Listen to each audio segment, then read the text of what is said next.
Whether you are using Android phone or you are using iPhone, in this video, I will show you on how to check World Cup matches in Chrome browser without any stress, without installing any app. Let me show you how. Open up your Chrome browser. The next thing you want to do is simply click on Google right here. So go ahead and click on Google right here.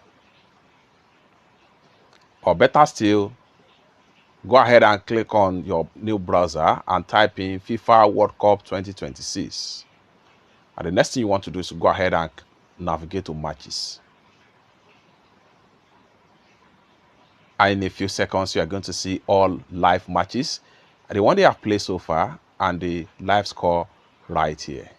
The more you scroll down, the more you see all available matches. This is group stage. Then you can scroll down and see features as the case may be. It's that simple. For more useful tutorial, tips and tricks about World Cup like this, consider to subscribe. Thank you so much for watching, and I hope to see you in my next video. Bye for now.